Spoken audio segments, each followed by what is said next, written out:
Ba'd. Chapter 2. Modesty and its merits.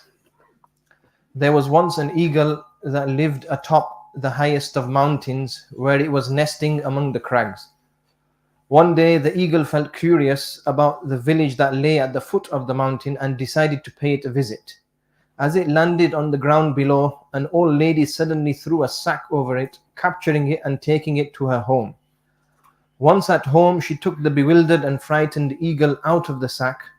Never having seen an eagle before, she looked at it and exclaimed, "You poor bird, nobody's been looking after you. Your nails are so long and filthy, and your beak has become curved and sharp, and your wings are overgrown. Shame." Having said so, she clipped the eagle's wings. Then she trimmed its beak. Finally, she cut its talons. Obviously, that was the end of the eagle. With its wings trimmed, it could no longer fly. With its talons trimmed, it could no longer hunt. And with its beak trimmed, it could no longer eat. What seemed like kindness was in reality absolute cruelty to the eagle, as it effectively killed the bird. Furthermore, it obliterated the beauty and unique features of the eagle, which lay in its curved beak, hooked talons, and large, powerful wings, and rendered the eagle indistinguishable from an overgrown chicken. In comparison to this anecdote, Allah subhanahu wa ta'ala has blessed the ummah of Rasulullah sallallahu alayhi wasallam with the quality of modesty and shame. This is their own special quality that sets them apart from every other nation and religion. And this is the quality on which the survival of their iman is dependent. To some people, shyness may seem to be a hindrance, an obstacle in the path of progress. The reality is that stripping a Muslim of shyness is an act of utter cruelty, and it will completely handicap a person, hence preventing him from progressing on the path to Jannah. Literally speaking, the Arabic word haya means shyness. Islamically, haya refers to the shyness which a person feels within himself and before his creator when committing a sin. It is a force of conscience which prevents him from indulging in indecency and obscenity. The moral teachings of Islam are in place to awaken this feeling of shyness in man and develop it as part of his behavior, so that it may serve as a strong moral deterrent against all evil inclinations. While shyness is experienced by both genders, it is almost a daily occurrence to a greater extent among the womenfolk. Rasulullah sallallahu alaihi wasallam is reported to have said, "Modesty and iman have been joined together. When one leaves, the other follows." Narrated by Imam Hakim. When modesty has been combined to iman, we can understand that if a person displays more modesty in his life, his iman will also proportionately progress. And if one loses one's modesty, one will thereafter lose his iman as well. May Allah subhanahu wa ta'ala save us all. Similarly, Rasulullah sallallahu alaihi wasallam has mentioned, indeed every religion has a distinguishing characteristic, and that of Islam is modesty. Narrated by Imam Ibn Majah. If a Muslim is void of modesty, he or she will eventually become indistinguishable from the disbelievers. Sadly, though, this loss of modesty is commonly witnessed today. Many Muslim brothers and sisters, on account of their dressing, etc., cannot be distinguished from the disbelievers. It is a lamentable reality that we live in an age of indecency, shamelessness, and immorality. However, instead of being swept away by the tsunami of immoralities, we should rather strive to rekindle the spirit of modesty and shame, especially as the very survival of our iman depends on the level of our modesty. By means of this trait, a believer is saved from many vices and evil qualities due to he is created in man's speech. Allah subhanahu wa ta'ala has created the peel of a fruit as a means of adornment and protection for the fruit. Once the peel is removed, the fruit loses its beauty and protection, and in no time it begins to rot and loses all its goodness. In the very same way, Allah subhanahu wa ta'ala has created clothing for man as a means of beauty as well as protection from the cold and heat of the environment. Once the clothing is removed, he loses his beauty and becomes exposed to the cold and heat of the environment. Just as Allah subhanahu wa ta'ala has created physical clothing for man as a means of fostering beauty and providing protection for his body, Allah subhanahu wa ta'ala has created spiritual clothing for a man as a means of beauty and protection for his spiritual soul. This spiritual clothing is called modesty. When the topic of modesty is discussed, it is generally modesty in dressing that comes to mind. However, although modesty in dressing is essential and extremely important, modesty is not restricted to dressing and attire. Rather, modesty refers to conducting oneself with shame and respect in all branches of a person's life, whether fulfilling the divine rights of Allah subhanahu wa ta'ala or the creation. When one studies the blessed life of Rasulullah sallallahu alaihi wasallam, one realizes that Rasulullah sallallahu alaihi wasallam was an embodiment of modesty. From his acts of worship to his eating, sleeping, interacting, and even attending the call of nature, every action portrayed the highest levels of shyness and modesty. In every dimension of his blessed life, he ensured that the desired degree of modesty was never compromised. He always showed special importance to inculcating modesty in the Sahaba radiallahu anhum, in their dressing and attire and other facets of life, and ensured that the believers remain completely distinct from non-believers. The reason for Rasulullah sallallahu alaihi wasallam attaching such importance to modesty is that it serves as a shield to protect one's iman as well as preserve one's Islamic morals and values. When one possesses the quality of modesty within one's life, this modesty will guide one to conduct oneself decently and respectfully towards others in every situation, thus fulfilling the rights of Allah subhanahu wa ta'ala and His creation. When the spiritual clothing of modesty is removed from one's life, one's iman and deen are left exposed and vulnerable to the environment of sin and wickedness. One will not deal with people with respect and be concerned about fulfilling one's rights. Rather, one will only be concerned about one's personal worldly benefit. One will frequent morally debasing places, associate with the wrong company, listen to music and view haram on the internet, cell phone, etc. This is all on account of one not having modesty for Allah subhanahu wa ta'ala, thereby breaking the commands of Allah subhanahu wa ta'ala and not fulfilling the teachings of Rasulullah sallallahu alayhi wasallam. In the ahadith, Rasulullah sallallahu alayhi wasallam had foretold the coming of such crucial times before Qiyamah, where this virtue of modesty and shame will gradually leave the lives of people. Rasulullah sallallahu alayhi wasallam said that the learned will not be respected and followed, and people will not conduct themselves with shame and respect before the people of nobility and dignity. People will speak Arabic, yet their hearts will be like the hearts of the unbeliever. Narrated by Imam Ahmad. In this hadith, Rasulullah sallallahu alaihi wasallam warned that with the passage of time, the value system of Islam will be at a decline, and there will be a degeneration in the quality of shyness and respect in the lives of many Muslims, resulting in them following the ways of the infidels. The result of modesty leaving the lives of the Ummah is that presently many Muslims have adopted the path of shamelessness and immorality, which is idealized by the unbelievers. Hence, most homes have been affected by photography and the evil influences of the TV, internet, etc. Currently, with the invention of the smartphone, it is easy for one to commit sins at the mere press of a button. Hence, sins are being perpetrated throughout the world on a macro level. Rasulullah sallallahu alaihi wasallam foretold that when immorality and vice will be the order of the day, then await earthquakes, pandemics, epidemics, plagues, viruses and sicknesses that were never heard of, and will be such that it will leave people perplexed and helpless. A plea from a Christian woman. Hereunder is a plea from a Christian woman to Muslim women. To my Muslim sisters, the following is an abridged article written by a Christian lady named Joanna Francis to the Muslim women, begging them to protect themselves from immodesty. She says, between the Israeli assault on Lebanon and the Zionist so-called war on terror, the Muslim world is now at the center stage in every American home. I see carnage, death, destruction that have befallen. I see the carnage, death, and destruction that has befallen Lebanon, but I also see something else. I see you. I can't help but notice that every woman I see is carrying a baby or has children around her. I see that although they are dressed modestly, their beauty shines through. But it's not just outer beauty that I notice. I also notice that I feel something strange inside me. I feel envy. I feel terrible for the horrible experiences and war crimes that the Lebanese people have suffered, being targeted by our common enemy. But I can't help but admire your strength, beauty, modesty, and most of all your happiness.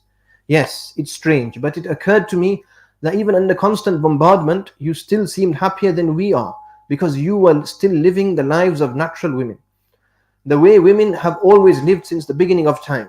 It used to be that way in the West until the 1960s, when we were bombarded by the same enemy. only that we were not bombarded with actual munitions, but with subtle trickery and moral corruption. Through temptation, they bombarded us Americans from Hollywood, from fighter jets or with our own American tanks. They would like to bomb you in this way too after they've finished bombing the infrastructure of your countries. I do not want this to happen to you. You will feel degraded just like we do. You can avoid this kind of bombing if you will kindly listen to those of us who have already suffered serious casualties from their evil influence. Because everything you see coming out of Hollywood is a pack of lies, a distortion of reality, smokescreen and mirages. They present casual sex as harmless recreation because they aim to destroy the moral fabric of the societies into which they beam their poisonous programming. I beg you, do not drink of their poison. There is no antidote for it once you have consumed it. You may recover partially, but you will never be the same again. Better to avoid the poison altogether than to try heal from the damage it causes. Isn't prevention better than cure? They will try to tempt you with titillating movies and music videos, falsely portraying us American women as happy and satisfied, proud of dressing like prostitutes and content without families as possible. The naked truth, however, is that most of us are permanently living under mental and physical stress. Far from being happy, trust me, millions of us on antidepressant medication hate our jobs and cry at night over men who told us they loved us, then greedily used us and walked away. They would like you to destroy your families and convince you to have fewer children. They do this by presenting marriage as slavery, motherhood as a curse, and being modest and pure as anachronistically old-fashioned. They want you to look down on yourself and then lose your faith for good. They are like the cunning serpent tempting Eve with the apple. Don't bite at it or you will be hooked onto it. Self-value. I see you as precious gems, pure gold or the pearl of great value. All women are pearls of great value, but some of us have been deceived into doubting the value of our purity. Our pearls are priceless, but they convince us that they're cheap. But trust me, there's no substitute for being able to look into the mirror and seeing purity, innocence, and self-respect staring back at you. The fashions coming out of the Western sewer are designed to make you believe that the most valuable asset is your sexuality. But your beautiful dresses and cloaks are actually sexier than any other fashion, because they cloak you in the mystery and show self-respect and confidence. A woman's sexuality should be guarded from unworthy eyes, since it should be the gift of the man, a gift to the man who loves and respects you enough to marry you. And since your men are still manly warriors, they deserve no less than your best. Our men don't even want purity anymore. They don't recognize the pearl of great value, opting for a flashy rhinestone instead, only to desert her sooner than later. Your most valuable assets are your inner beauty, your innocence, and everything that makes you what and who you are. But I often notice some Muslim women push the limit and try to be as westernized as is feasible, including even while wearing a veil. They deliberately and ostentatiously show off their hair to all and sundry. Why imitate women who already regret or will soon regret their lost virtue? There is no compensation for that loss. You faithful Muslim ladies are flawless diamonds. Don't let anyone trick you into becoming bogus rhinestones, because everything you see in the fashion magazines and on the television is a lie. It is Satan's trap. It is fool's gold. A woman's heart. I'll let you in on a little secret just in case you're curious. Premarital sex is not even that great. We gave our bodies to the men who we were in love with, believing that this was the way to make them love us more and want to marry us, just as we grown-ups used to see it on television. Indeed, we ladies do often surrender our bodies to dubious lovers without any guarantee of marriage and long-drawn affectionate relationship with them. Is such a transient relationship really a lifelong, enjoyable experience? Isn't it ironical that ladies vying for a rock-solid relationship end up being bitterly disappointed sooner than expected? A sheer waste of one's virginity to untrustworthy partners. It leaves the cheated one in eternal tears. Speaking as one woman to others, I ardently pray that you embrace my message wholeheartedly. I firmly maintain that only a woman can fully understand what's in another woman's heart. We are really all alike in our basic essentials of life. Race, religion, and nationalities do not matter much. A woman's heart is the same everywhere. We love in order to be loved in return. That's what we do best. We nurture our families and give them love. We support the menfolk wherever possible with love and physical materials wherever feasible. Let me confess to you in confidence, we American women have been fooled into believing that we are the happiest on earth because having careers, owning and enjoying unbridled freedom to give our love to whomever so we choose, that is neither freedom nor love. Only in the safe haven of marriage can a woman's body and heart be safe to love. Don't settle for anything less, for it is not worth it. Otherwise, you won't even like it, and you won't even like it, and you like yourself even less afterwards, when he'll desert you for never-ending new passionate conquests. Self-denial. Sin never pays; it always cheats you. Even though I have reclaimed my honor, there's no substitute for having never been dishonored in the first place. We Western women have been brainwashed into thinking you Muslims are oppressed, but truly we are the ones who are oppressed. Slaves to fashion that degrade us, obsessed with our weight, begging for love from men who do not want to grow up. Deep down, we know that we have been cheated. We secretly admire and envy you, although some of us will not admit it overtly. Please do not look down upon us or think that we like things the way they are. It's not our fault. Most of us did not have fathers to protect us when we were young because our families had been destroyed. You know who is behind the plot.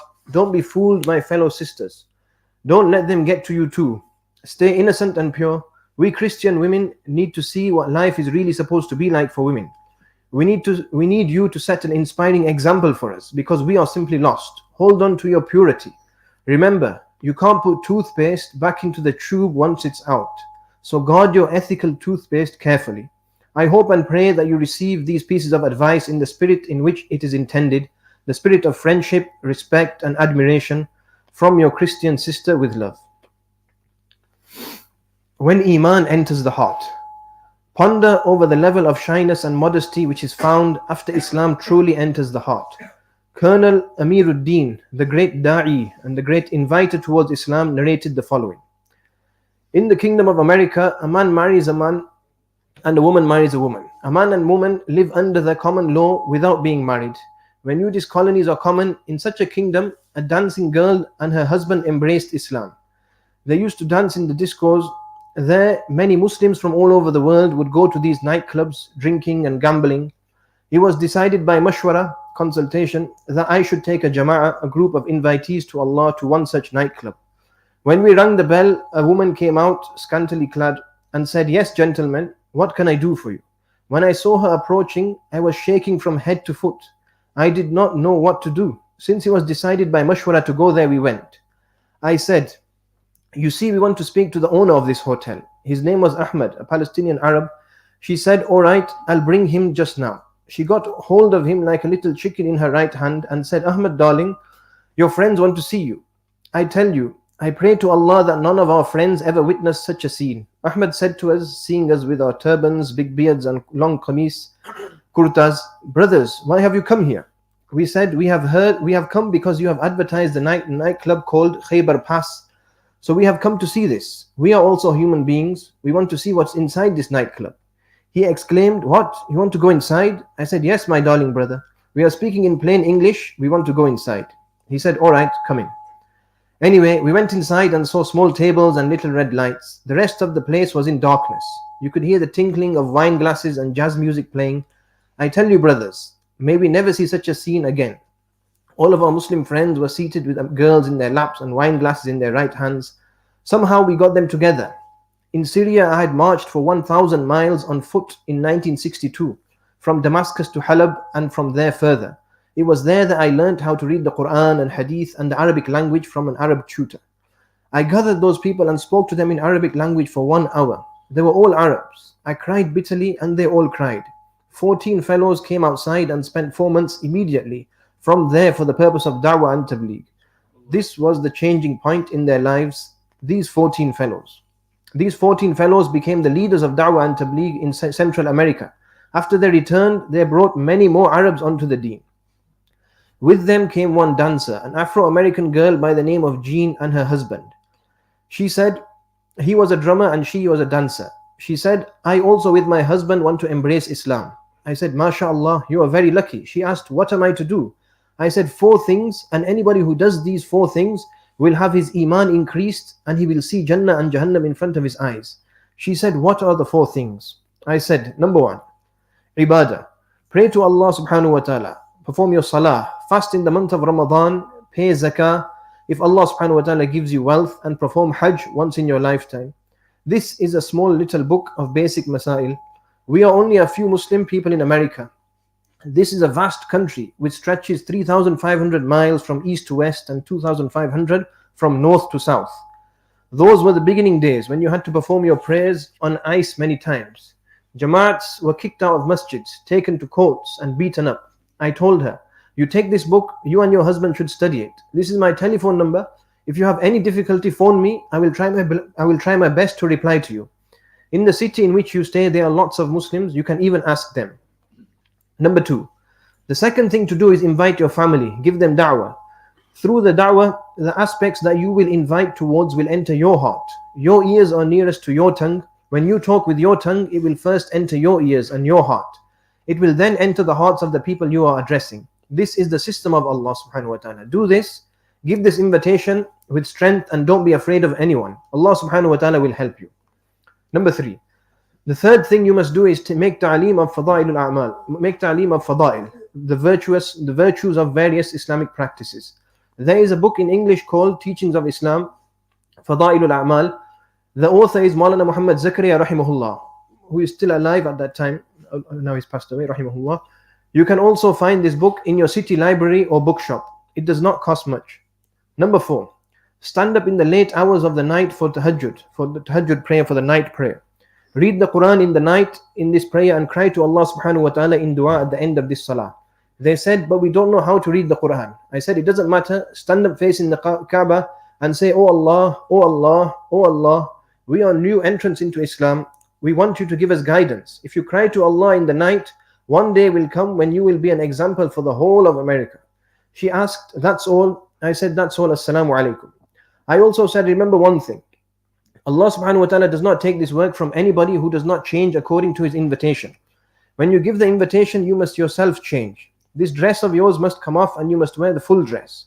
What is the full dress? You must wear sleeves till your wrists. Your neck must be covered and you should tie a scarf.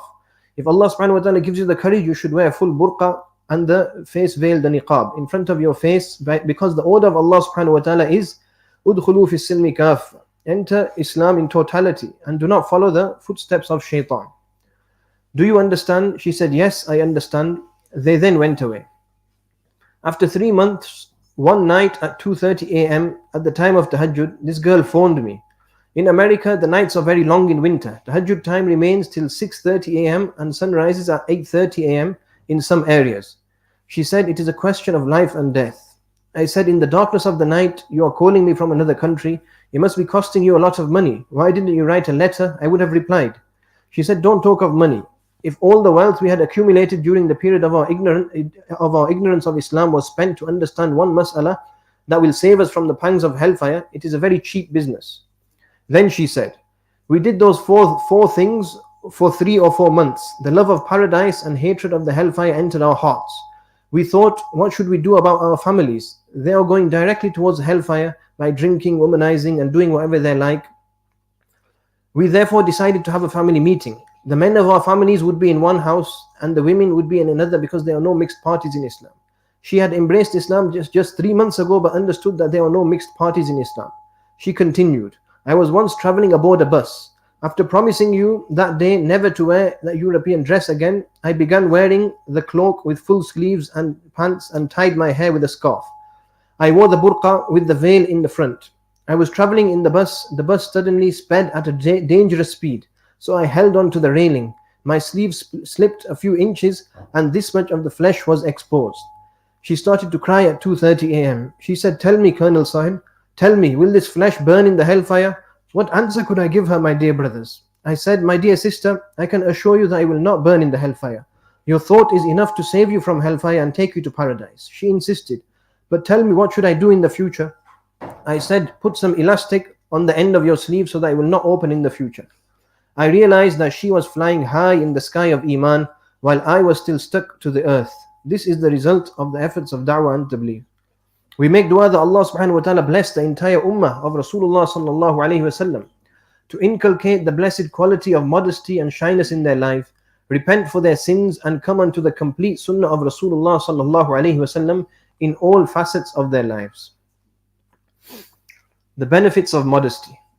A modest person is both attractive in the sight of the creation and accepted in the sight of the Creator. The Noble Quran mentions the incident of Sayyidina Shu'aib alayhi salam's daughter, who was sent to call Musa alayhi salam. Allah subhanahu wa ta'ala describes the manner of her walk. تمشي على استحياء. And one of the two came, وجاءت إحداهما تمشي على استحياء, and one of the two came to him walking with shame. Even the walk and the speech of a modest person is beloved to Allah subhanahu wa ta'ala. The highest and most beloved of Allah subhanahu wa ta'ala's creation was imbued with the sublime quality of modesty. Abu Sa'id Khudri radiallahu anhu narrates, Rasulullah sallallahu alayhi wasallam was more modest than a virgin woman in her private chamber. When he saw something which he disliked, we recognized it by his facial expression. Narrated by Imam Bukhari. More modest than a virgin woman in her private chamber refers to a virgin woman who is meeting her husband for the first time in solitude. Such a woman is an embodiment of shyness and bashfulness and modesty. Here the lofty status of the modesty of Rasulullah sallallahu alaihi wasallam is being described. Goodness, blessings and righteousness emanate from modesty. Imran bin Hussein radiallahu anhu narrated that Rasulullah sallallahu alaihi wasallam said, modesty brings nothing but good. Narrated by Imam Bukhari. A similar narration states, modesty is good in its entirety.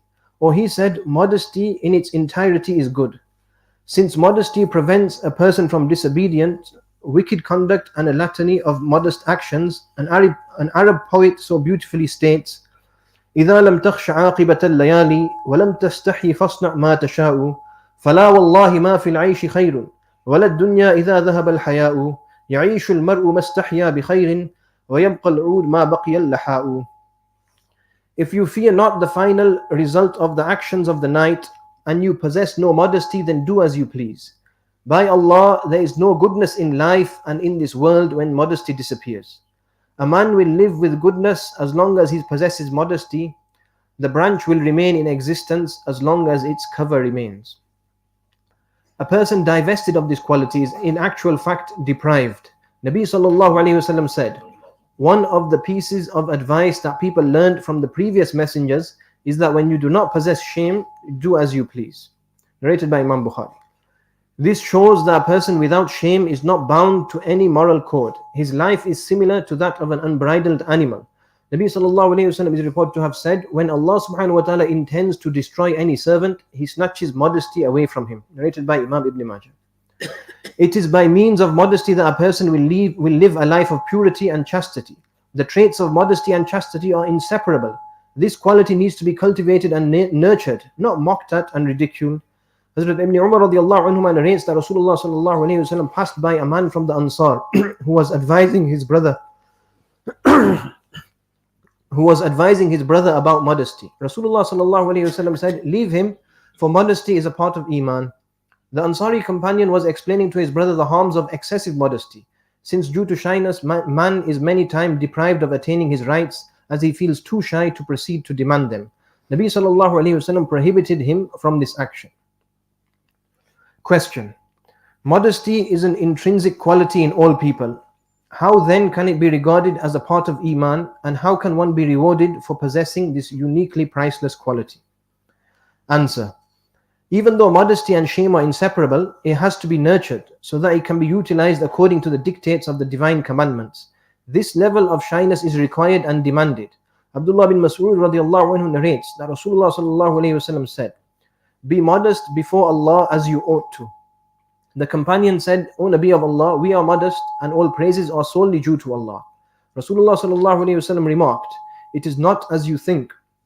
The reality of being modest before Him as you ought to be means that you should protect the head and whatever it encloses, you should protect the stomach and whatever it encompasses, and you should remember death and annihilation.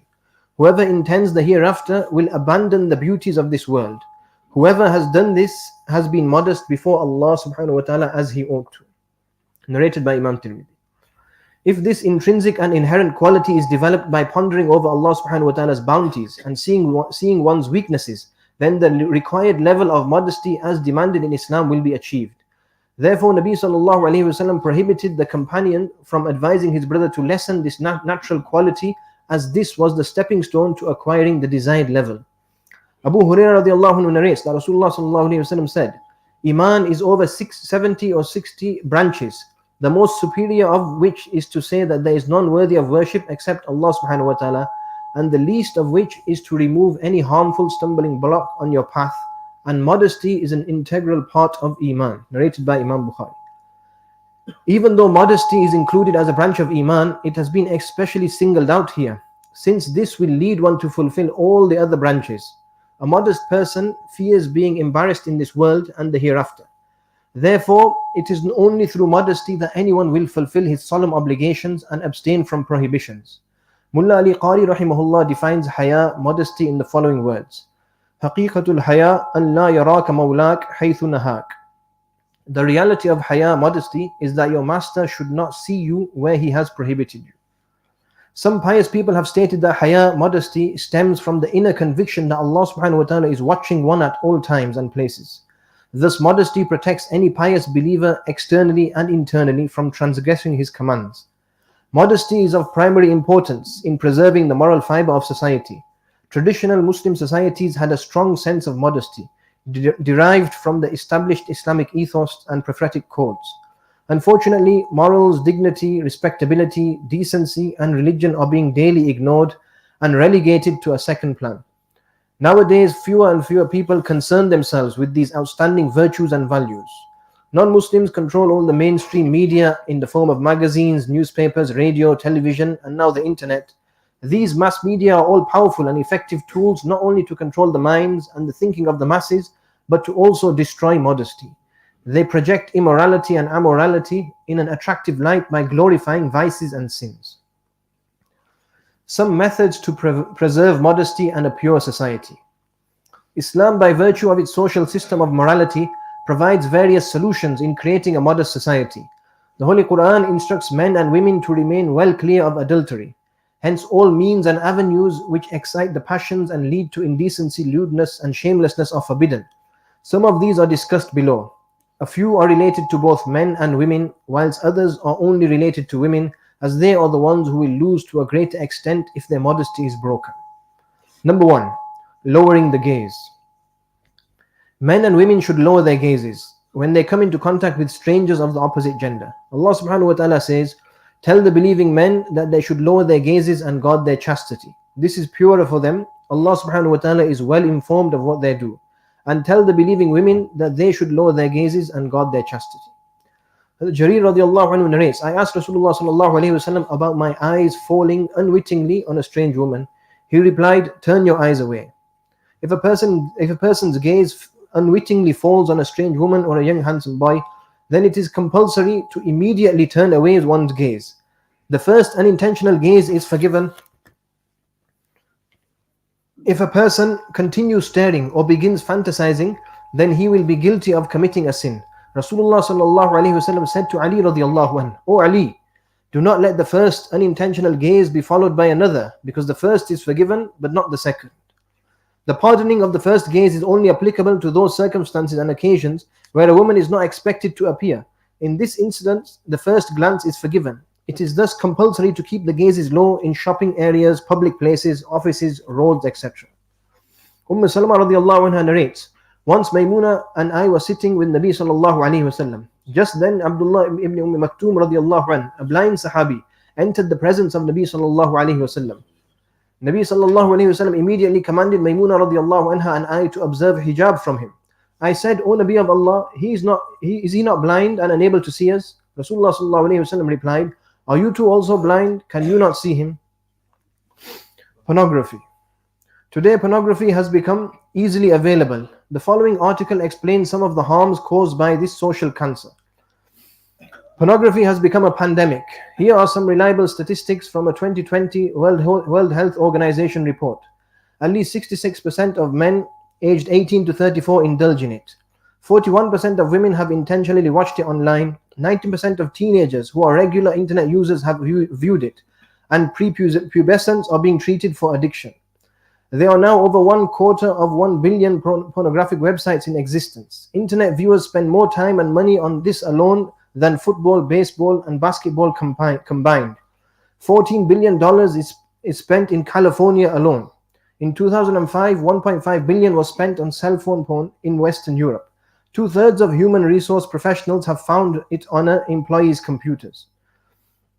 We are now living in a pornified society with its cohorts of addicts. A panel of academic experts appearing before the United States Senate hearing on the science of pornography addiction in 2004 testified that porn addiction uses the same neurological pathways as drug dependency.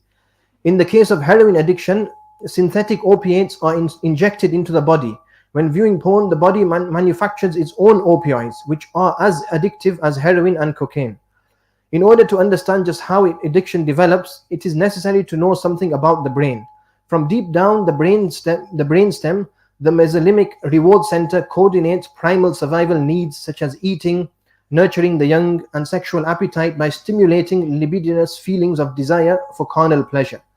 An addiction develops when less advantageous desires cause the mesolimbic reward center to malfunction.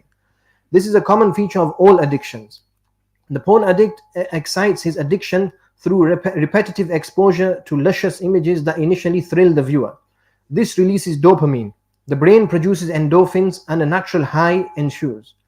It is a vicious circle. The addict sees an explicit image. This releases dopamine that causes a natural high, making him desirous of more explicit images. He then views more psychedelic images, which in turn release more dopamine, so the cycle continues. Eventually, the brain becomes rewired. There is now a generation of young addicts who may never fully recover from their addiction. After a period of abstinence, a cocaine addict can free his body from the drug and stave off the desire for a fix. In contrast, the porn addict has images burnt into his brain and may never be removed, in part due to the association of extreme pleasures with the hallucinogenic images and the resulting release of opioids. It has not always been this way. Back in 1968, the United States President's National Commission on Obscenity and Pornography was charged with understanding the effects of pornography on the public and found virtually no evidence of child pornography, no frontal nudity in magazines. Then pornography was rare, hard to come by, and the preserve of sad, dirty, secretive men, for it was not mainstream and it was not socially acceptable. What has changed is the marrying of technology with pornographic interests. It was the coming of cheap printing presses in the 18th century that ushered in the first novel. The next leap in the pornification realm was not to occur until the beginning of the 20th century, when black and white photographs could be printed cheaply, culminating in the early 1970s when full color photographs were used. But it wasn't until the introduction of the home video recorder that the consumption of porn went really viral. Home video removed the shame and stigma associated with it, as people could now watch it in the privacy of their bedrooms or that of their vehicles. By 1986, 20% of all videos in circulation were pornographic. However, the greatest force behind this proliferation is the internet. If the opioids produced by the body while watching pornography are as powerful as heroin, then the internet is the greatest drug delivery system ever devised. Picture a man so addicted to heroin that he invents a system whereby the drug is always freely available, 24 hours a day, in the comfort of his own home. His addiction is such that heroin is pumped into his body directly through an intravenous drip, to which he connects at every opportunity. Little else matters to him, save for connecting to the intravenous heroin to feed his addiction. His life withers away, he loses his family and his job, and his young children also become addicts. By emulating their parents, as they want to be just like daddy, because of his addiction dependency, his life and family are in tatters. Now picture the internet and the porn addict. At every opportunity, and to the neglect of his spouse and children, he plugs in a cable through which the drug of the internet and porn is delivered into his home and then into his mind whenever he wishes. Minutes merge into hours, hours into several hours, sometimes a day or a night might pass while he is oblivious to time. And all the while his children see their daddy hooked up to a machine that is dearer to him than food, work, or spending time with them. This is the lot of the internet and the porn addict, and it is everyday occurrence of destroyed family life. In a pre-internet society, perverted desires such as seeing children and animals as sex objects remained private thoughts, rarely acted upon. Such a person was aware of the strangeness and the depravity of their thoughts. The internet normalizes perverted behavior, as the pervert can find websites and users that cater for every sexual possibility in the global marketplace on the internet. This makes the pervert's desires and behavior seem normal, widespread and acceptable. And yet every single voyeur of internet pornography is now in danger of developing extreme sexual preferences that would be thought of as immoral, ungodly, and criminal in the previous generation. Just as the heroin user needs an ever-increasing supply of the drug to achieve his high, so too does the internet addict of the drug to achieve his high. So too does the internet addict find himself looking for more extreme sexual images in order to satisfy his addiction. What was exciting one week becomes normal as the addict is habituated to it, forcing him to look for more explicit and weird images in order for natural opioids to be flooded through his brain. Perhaps this is the reason why the US government is seriously considering putting adverts on buses that read, "Sex with kids is not okay," as pornography addicts in search of ever more extreme images turn to child pornography for their kicks. An astonishing 24% of all image searches on the internet are for children in the state of nakedness. 20% of children aged 10 to 17 have received sexual solicitation over the internet, and 90% of children aged 8 to 16 with access to the internet have visited a porn website. International supermarket chains selling pole dancing kits for young girls, mainstream shops sell Playboy stationery aimed at children. Pornographers lure children into their murky world by linking web searches for popular cartoon characters to pornographic images. The porn industry has insinuated itself into online gambling, video gaming, the music industry, and mainstream television programs and films. American girls aged 13 to 17 are spending over $150 million a year on thongs, while 11,000 18-year-old American girls are having breast implants every year. With children being fed porn and being turned into sexual commodities, little wonder American child pornography rose 75% in the preceding 5 years to 2003. And by 2012, over 26,000 websites dedicated to child pornography were fully operational. And so those mostly affected by the porn industry are children, families, and spouses. These are the ones bearing the real cost of the dirty world of pornography through its corrosive effect upon relationships. In 2003, 2/3 of American divorce lawyers had witnessed a sudden rise in divorces that cited porn addiction as a major factor. In 1995, before the widespread use of the internet, pornography played almost no role in divorce. Driven by a desire for extreme and unusual behavior, the porn addict finds real women boring, unexciting, unwilling to please, and unattractive. He becomes less interested in real relationships, preferring the virtual fake world of porn.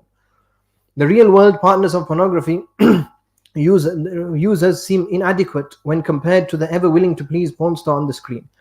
These same partners are often deeply disgusted by the superficial, egotistical, stupid man who is a porn addict. The spouse of a porn addict is more likely to be depressed, have an eating disorder, and suffer low esteem.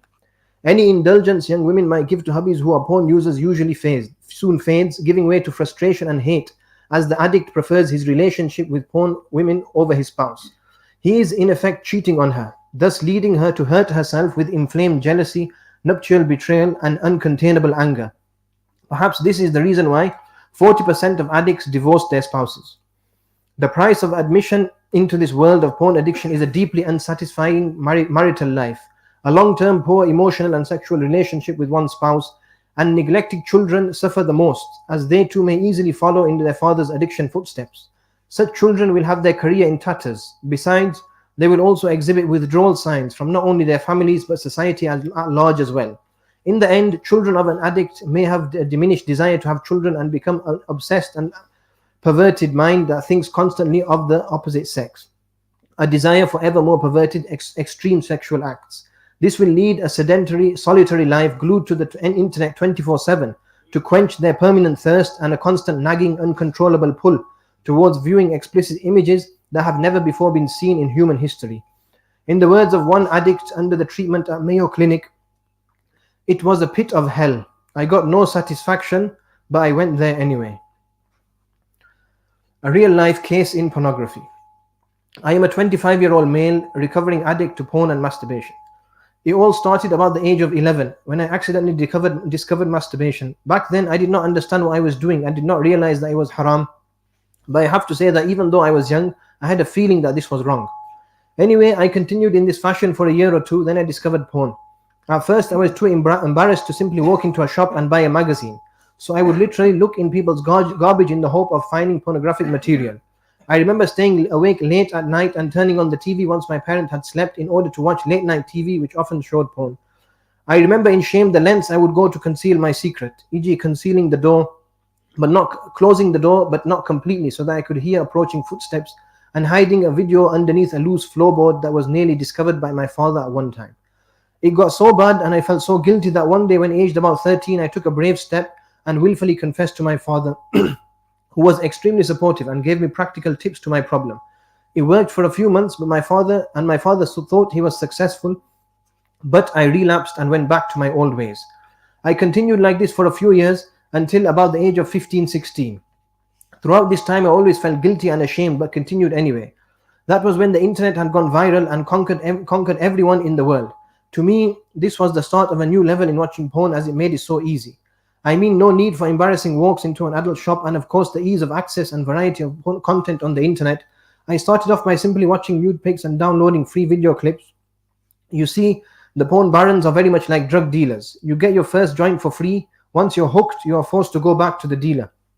But this time you have to pay to get the harder content. However, after about 2 years, the free stuff simply was not enough. I needed more to quench my ever-increasing lustfulness. This was when I crossed another fence using my credit card. This continued until about the age of 20.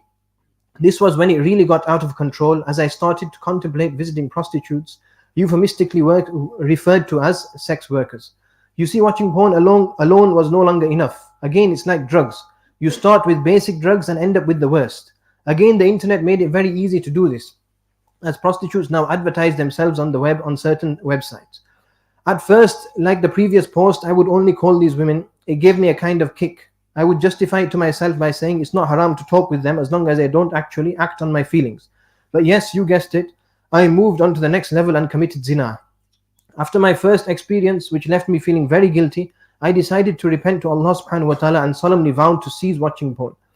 However, once you have been addicted to something for so long, it's very easy to relapse. In fact, I then started visiting prostitutes on a regular basis. After a year or two, I decided that the only way to solve my problem was to get married. Unfortunately, marriage only helped for a few months and then I relapsed once more. However, things changed exactly a year ago. I'm sure you have now realized that this wicked beast called addiction has been the story of my life. It has absolutely consumed me in every way, despite my fruitless attempts to slay the beast forever. Yet something dramatic happened to me exactly 1 year ago that has allowed me to stand before this forum today and announce that I have finally slayed this beast. In fact, today is my first year of victory. Like all other addicts, whenever I repented, I knew at the back of my mind that this will not last for a lifetime.